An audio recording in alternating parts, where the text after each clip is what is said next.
This is Logan Wahlberg and video journal number 3 about the about the characteristics of behaviors that I've observed in the classroom and what they kind of do to control them.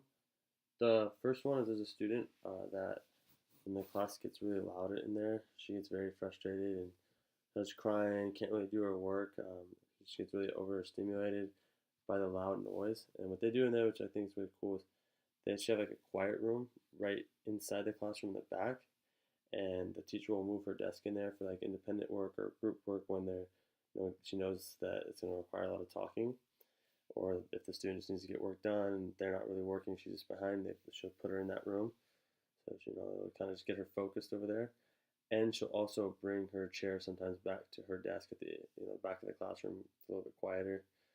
It seems to work really well with her. She kind of likes going to that quiet room to kind of free her mind and free her space up, and it's just seemed to work really well.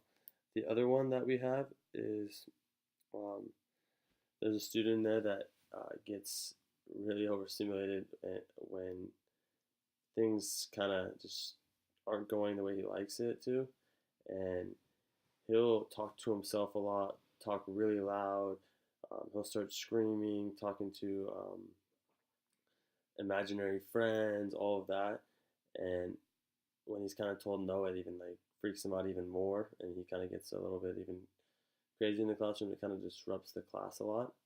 And what she'll do is she'll take him outside really quickly and talk to him about it. And he loves going on the iPad or having free time to go on the computer and all that. And what she'll do is negative reinforcement. So she'll talk to him about how the iPad's gonna be taken away, and he'll still freak out and start screaming the imaginary friend's name and all that. And then he knows when it gets really serious is when she'll draw 3 boxes on the board, and when he does something bad that is around that area of what they've been talking about, she'll check one, and then she'll check the next one, or the third one, the second one when he does something bad, and the third one when he does the third thing bad, which is kind of like a strikeout, and that means he doesn't get the iPad or the computer for the last 5 minutes of class that they normally do. But the thing that's been really good about it is she sticks to it, so she doesn't allow it to happen. Where sometimes I'll see teachers that'll make this threat or say that they're not going to do that, and then the student still gets it at the end of the day.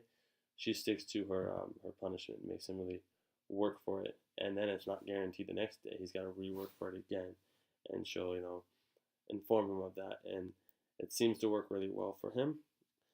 The other behavior that I've observed in the class is there's a student that also, when things don't go his way, or someone's talking to someone else, or they want him to do something that he doesn't want to do, he gets really aggressive, and he'll raise his voice, he'll scream, or he'll get mad at someone, and sometimes it'll even go to where he'll hit someone. But what they do for him is he's obsessed with reading and free time and not being bothered, and having his just own personal space to where no one comes around him, and he likes to just read. And they kind of give him that time if he earns it throughout the day. But when he gets aggressive or gets mad, they'll take away his free time of reading and say that he's not allowed to read at the end of the day. But what I like about it is it's not just like a complete punishment. Then he knows every day that he's working towards that free time of reading. And the big thing that he has is a behavior chart. So if he gets above 80%, then he has a good day on his behavior chart, then he gets to read. If he has below 80%, then he doesn't get to read at the end. And it's just something that he can work towards, and he knows it's okay, at the beginning of the day, I got to do good because I want to read at the end. It just seems to work really well. Those are just a few of the behaviors and interventions that I've seen, and I'm looking forward to learning about more.